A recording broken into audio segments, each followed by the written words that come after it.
Kalau suami selingkuh rasanya dunia kayak runtuh ya, kepercayaan itu hancur lebur. Nah banyak yang bertanya-tanya, kalau udah begini sebenarnya istri punya hak apa sih secara hukum? Yuk kita bedah bareng-bareng opsinya, baik dari sisi agama maupun hukum negara kita. Jadi, gimana dong kalau janji suci yang udah diucapin itu dilanggar? Ternyata, baik hukum agama maupun hukum negara kita itu udah nyiapin jalan keluarnya loh. Tapi, jalan keluar yang kayak gimana? Dan gimana cara pakainya? Itu yang penting. Soalnya gini, perselingkuhan itu bukan cuma salah biasa. Ini tuh ibarat gempa bumi yang ngehancurin pondasi rumah tangga. Bayangin deh, kepercayaan yang kita bangun bertahun-tahun bisa luluh lantak dalam sekejap. Dan yang jadi taruhan, keharmonisan seluruh keluarga. Oke, sebelum kita ngomongin solusi, kita perlu paham dulu, seberapa serius sih masalah ini?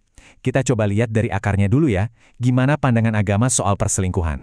Nah, kalau dalam Al-Quran, ini jelas banget dan tegas. Coba deh perhatiin ayatnya, bukan cuma bilang jangan berzina, tapi jangan dekati zina.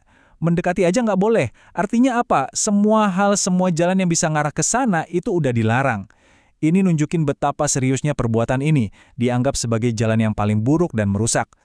Dan yang menarik, dalam hukum Islam itu ada beda tingkatannya loh. Kalau zina dilakukan sama orang yang udah menikah, namanya jadi zina muhsan. Nah ini levelnya beda, dianggap sebagai pelanggaran yang jauh lebih berat. Kenapa? Ya karena dia mengkhianati ikatan suci pernikahan. Makanya konsekuensinya juga jauh lebih serius. Oke, kita udah sepakat ya, pelanggarannya ini serius banget. Terus solusinya gimana? Nah, disinilah hukum Islam ngasih semacam pintu darurat khusus buat para istri. Yuk kita lihat gimana mekanismenya. Kita kan tahu ya, umumnya hak untuk menjatuhkan talak atau cerai itu ada di tangan suami. Terus apa berarti istri cuma bisa pasrah aja gitu? Ternyata enggak. Ada sebuah mekanisme hukum yang ngasih kekuatan buat istri buat ambil inisiatif. Mekanisme ini namanya khulu. Gampangnya gini, khulu itu adalah hak istri untuk menggugat cerai. Caranya dengan memberikan kompensasi atau yang disebut iwat ke suaminya. Jadi seolah-olah istri itu membeli kembali kebebasannya dari ikatan pernikahan yang udah terlanjur rusak. Dasarnya apa? Logis banget. Ulama besar seperti Imam An-Nawawi ngejelasin, khulu itu sah kalau akhlak atau agama suaminya udah buruk banget. Sampai-sampai si istri udah nggak tahan lagi. Nah, perselingkuhan, jelas itu contoh paling nyata dari buruknya akhlak dan agama. Jadi alurnya jelas ya, perselingkuhan itu bukti konkret rusaknya akhlak dan komitmen agama seorang suami. Makanya perbuatan itu secara otomatis jadi alasan yang super kuat dan sah buat istri kalau mau menempuh jalur khulu. Oke, itu tadi dari kacamata hukum agama. Sekarang kita geser, gimana dengan hukum positif yang berlaku di pengadilan-pengadilan di Indonesia? Konsep ini dipakai juga nggak ya? Wah, ternyata sejalan banget. Coba lihat deh kompilasi hukum Islam atau KHI yang jadi pedoman di Indonesia.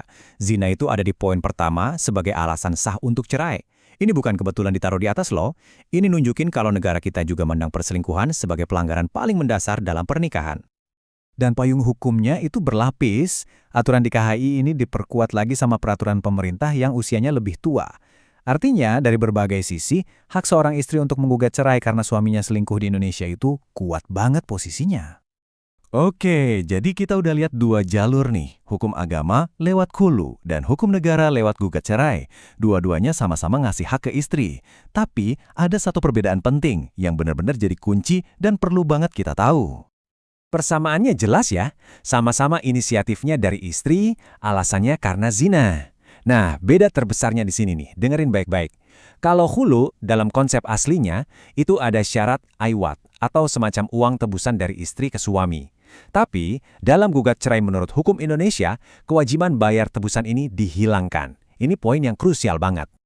Terus, mana yang lebih baik diambil? Sumber yang kami olah sangat merekomendasikan untuk mengikuti jalur yang ada di kompilasi hukum Islam. Kenapa? Alasannya simpel. Aturan ini memang dirancang khusus untuk kondisi di Indonesia, dan yang paling penting, nggak ngebebanin pihak istri dengan kewajiban bayar kompensasi apapun. Tapi, ada satu hal yang harus selalu kita ingat. Walaupun hukum udah nyediain pintu keluar yang jelas, perceraian itu selalu dan seharusnya jadi jalan terakhir. Ini memang hak yang dilindungi, tapi bukan berarti ini jadi pilihan pertama yang langsung diambil. Jalan damai, mediasi, dan perbaikan itu selalu patut dicoba dulu. Jadi, kita tutup bahasan ini dengan sebuah refleksi. Sebelum langkah kaki dibawa ke pengadilan, coba tanya ke diri sendiri, sudahkah semua jalan untuk rekonsiliasi dan perbaikan dicoba? Karena keputusan ini bukan cuma soal menang atau kalah di mata hukum, tapi tentang mengubah arah hidup dan mungkin juga tentang menyembuhkan luka untuk selamanya.